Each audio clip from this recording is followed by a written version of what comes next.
Romanos, capítulo 12, versículo 12, diz assim: alegrai-vos na esperança, sede pacientes na tribulação, perseverai na oração. Deus abençoe a sua palavra nos nossos corações. Amém? Amados, nós temos falado nesses dias aqui sobre as chaves da vitória. Nós já falamos sobre algumas nas quartas-feiras passadas, e hoje nós vamos falar sobre uma chave muito importante. Essa chave, ela não só abre as portas no mundo espiritual, mas também abre portas no mundo natural. A chave é perseverança. Perseverança, a chave da vitória. Nós vamos, nesta noite, falar sobre esses 3 tópicos que o apóstolo Paulo cita em Romanos capítulo 12, no versículo 12. Vamos deixar a perseverança para o último. Mas antes de eu falar sobre esses pontos, olha só, todos nós sabemos muito bem que somente aqueles que perseveram alcançam os seus objetivos. E isso é aplicável em todas as áreas, irmãos. Não é só no nível natural, no natural também. No natural, nós conseguimos alcançar os nossos objetivos se nós tivermos perseverança. O que é perseverança? Perseverança é a capacidade de nunca desistir, é a capacidade de nunca desanimar, é nunca retroceder, nunca se abater. Essa característica é uma das principais de alguém que quer alcançar os seus objetivos. Por exemplo, alguém quer ser bem-sucedido financeiramente. O que ele tem que fazer para ser bem-sucedido financeiramente? Além de ser fiel ao Senhor no dízimo, na oferta, ele também tem que se esforçar estudando, se capacitando, fazendo cursos, se aprimorando. Para quê? Para quando houver uma oportunidade, uma vaga de emprego com um salário melhor, ele vai estar já capacitado, gabaritado para poder ocupar aquele cargo. Então, para alcançar, ele teve que perseverar nos estudos, teve que investir tempo e às vezes até dinheiro, recurso financeiro para adquirir mais conhecimento. Mas para isso ocorrer, a pessoa tem que ser perseverante. Eu me lembro que quando eu fiz a minha faculdade teológica, na minha sala tinha 30 alunos. 30 alunos fazendo um curso bacharel em teologia. Eu me lembro que no final do curso, 4 anos depois, sabe quantas pessoas tinham na minha sala? 2 pessoas. Eu e uma outra irmã, a irmã Iracema. Ela era até uma advogada, uma pessoa perseverante. Somente eu e ela perseveramos. Somente eu e ela, no final, conseguimos o nosso diploma, porque nós perseveramos, não desanimamos, não nos abatemos, mas nós prosseguimos. Então, perseverar significa, sobretudo, você tomar uma atitude de fé e não se abater diante das provas, das resistências, das barreiras que porventura venham se levantar contra a sua vida. Perseverar também pode ser entendido como um esforço, se esforçar. Lá em 2 Crônicas, no capítulo 15, no versículo 7, olha só o que a Bíblia nos fala. 2 Crônicas, capítulo 15, versículo 7, diz assim, mas esforçai-vos e não desfaleçam as vossas mãos, porque a vossa obra tem uma recompensa. Aleluia!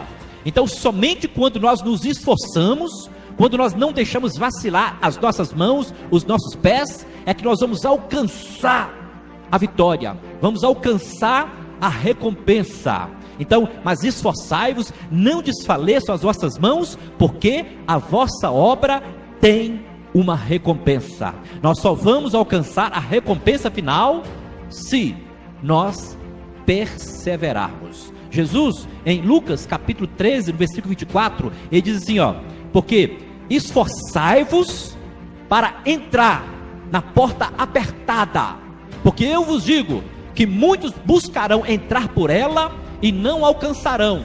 Ora, por que Jesus fala assim? Primeiro nós temos que nos esforçar para entrar pela porta estreita, e muitos vão buscar entrar por ela e não vão conseguir. Por quê? Não vão perseverar, vão desanimar no caminho. Quantas pessoas você tem visto desanimando na trajetória, na caminhada cristã?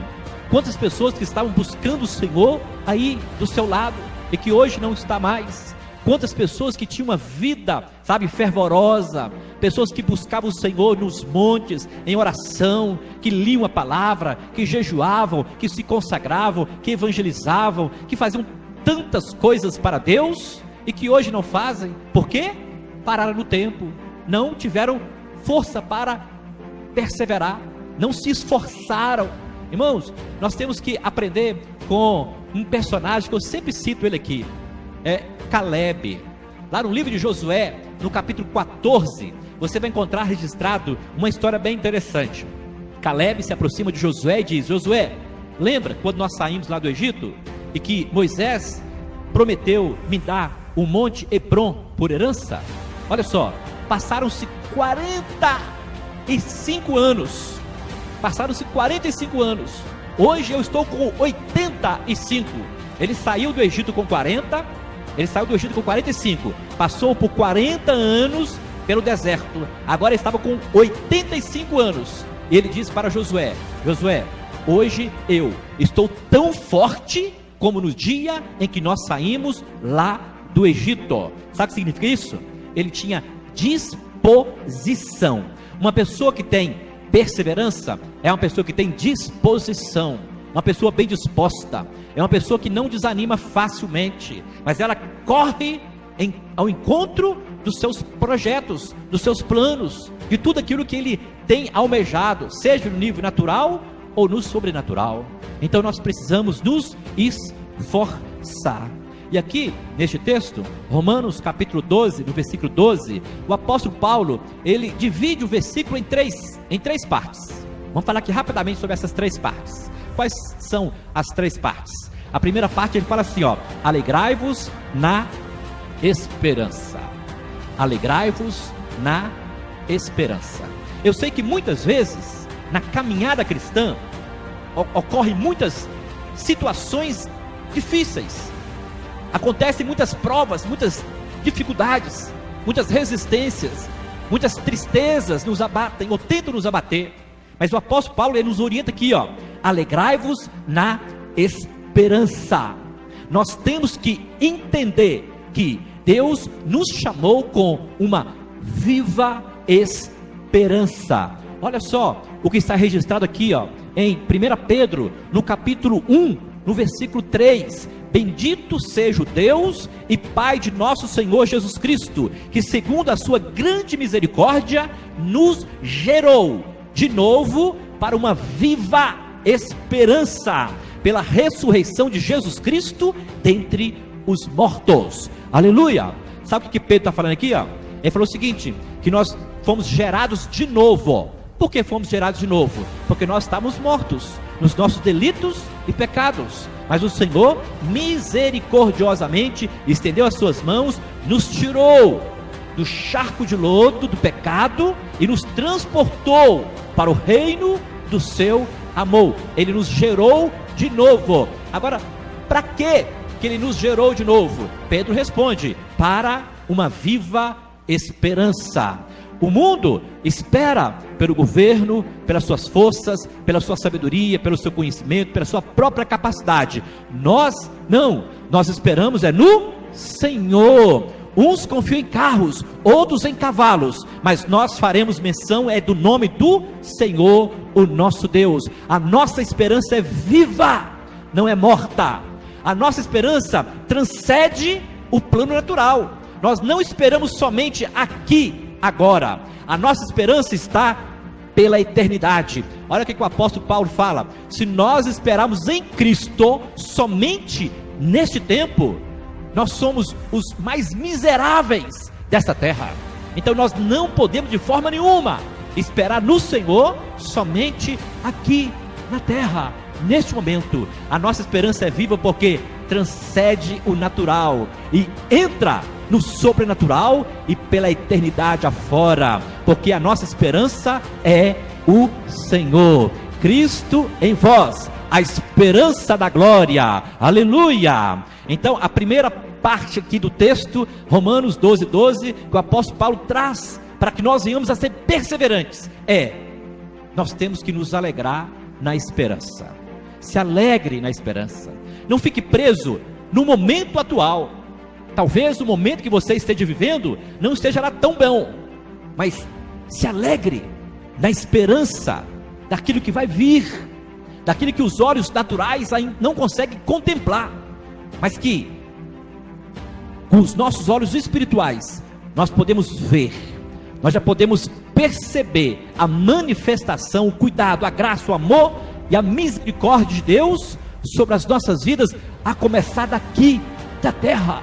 E esse cuidado, esse amor, ele vai transcender e vai nos acompanhar pela eternidade afora. Aleluia! Então, que nós venhamos realmente a nos alegrar na esperança, na viva esperança. O momento que você está passando, vai passar. Tudo passa, seja bom ou ruim, um dia passa. Diz a Bíblia que passarão céus e terra, mas a palavra do Senhor não, ela permanece para sempre, e é ela que nos dá a certeza, a convicção de que nós precisamos nos alegrar no Senhor. Alegrai-vos na esperança. Espere pelo Senhor. A Bíblia fala que os que esperam no Senhor terão as suas forças renovadas, correrão, olha só, subirão com asas como de águia, correrão e não se cansarão, caminharão e não se fatigarão. E diz a Bíblia que nós temos que esperar no Senhor com paciência. E é o segundo ponto aqui, ó. Olha só, Romanos 12. Alegrai-vos na esperança e sede pacientes na tribulação. Nós precisamos aprender, amados, a ter paciência quando passarmos pelas provas. Nós temos que entender que Deus, Ele não se agrada em nos ver sofrer. Mas você sabia que o nosso sofrimento pode glorificar o nome do Senhor? Sabia? O apóstolo Pedro, ele fala que nós temos que contemplar os vários irmãos espalhados pelos 4 cantos da terra. Eles passam pelas mesmas provas que nós passamos.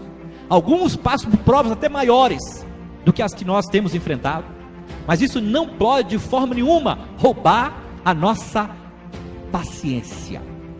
Paciência é a capacidade de esperar pelo mover de Deus, pelo cuidado de Deus, pelo tempo de Deus, pela hora de Deus. Irmãos, nós temos que sermos pacientes, sabe como quem? Como um agricultor, sabia? Olha só, o que Tiago fala aqui, ó, Tiago no capítulo 5, no versículo 7. Sede, pois, irmãos, pacientes até a vinda do Senhor. Eis que o lavrador espera o precioso fruto da terra, aguardando-o com paciência, até que receba a chuva temporã e a serôdia. Sede vós também pacientes, fortalecei o vosso coração, porque já a vinda do Senhor está próxima. Tiago capítulo 5, versículos 7 e 8. Olha só, Tiago nos fala que nós temos que aprender com o agricultor, com o homem do campo. Sabe por quê? Ele lança a semente na terra e ele não sabe quando que vai vir a chuva, mas ele não deixa de plantar, ele não deixa de investir, porque ele sabe que mais tempo ou menos tempo a chuva virá.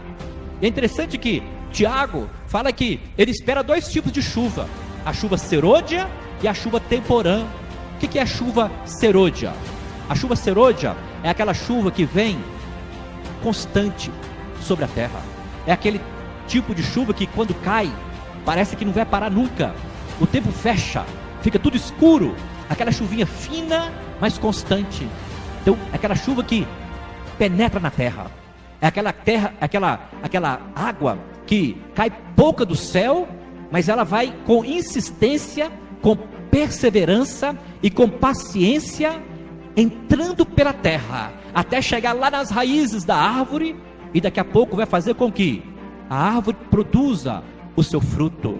Então a chuva serôdia é Deus falando conosco o seguinte, que Ele manda bênçãos constantemente sobre as nossas vidas. Vocês já viram lá no livro de um dos profetas,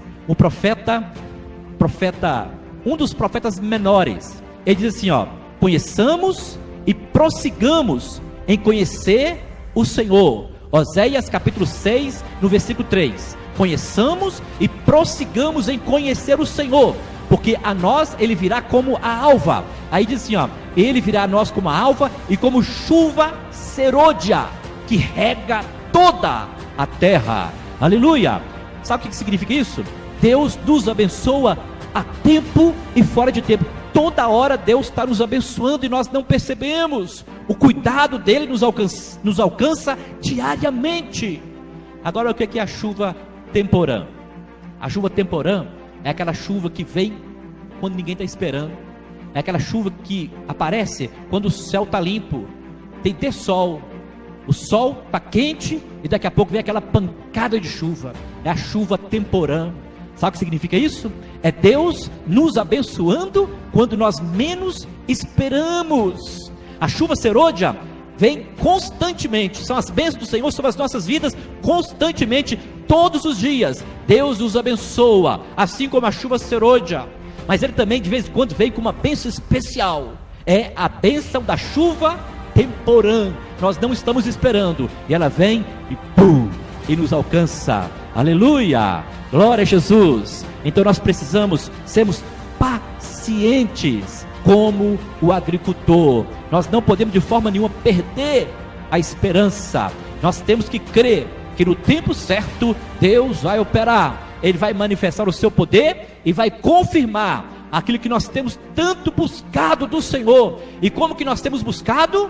Por meio da oração. É o terceiro ponto aqui, olha só, Romanos 12:12, alegrai-vos na esperança, sede pacientes na tribulação e perseverai na oração.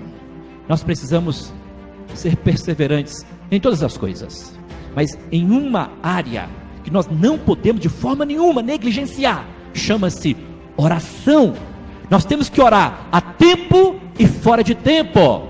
A Bíblia fala que nós temos que orar sem cessar. O apóstolo Paulo chega a falar lá em Efésios capítulo 5, no versículo 18, ele diz assim, orando em todo tempo e com toda a oração e súplica no Espírito. Então nós não podemos de forma nenhuma desanimarmos da nossa vida de oração. O que você tem buscado do Senhor? Você tem buscado a salvação de alguém da sua família? Tem buscado a libertação de alguém da sua família? Tem buscado uma provisão, na área financeira?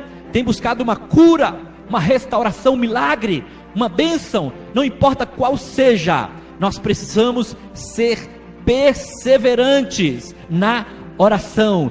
Persevere, não desanime, não se abata. Deus tem ouvido e no tempo certo Ele vai responder a sua oração. Jesus diz assim, tudo que pedis em meu nome ao Pai, recebereis. E tudo que nós ligarmos aqui na terra, será ligado nos céus. Tudo que nós ligarmos aqui na terra, será desligado nos céus. E isso nós fazemos por meio da oração. Jeremias 33:3 diz, clama a mim e responder-te-ei, e te mostrarei coisas grandes e ocultas que ainda não sabes. Deus tem muitas coisas para nos revelar, mas isso só vai ser confirmado se nós perseverarmos na oração. Persevere em buscar a face do Senhor, não desanime, não se abata.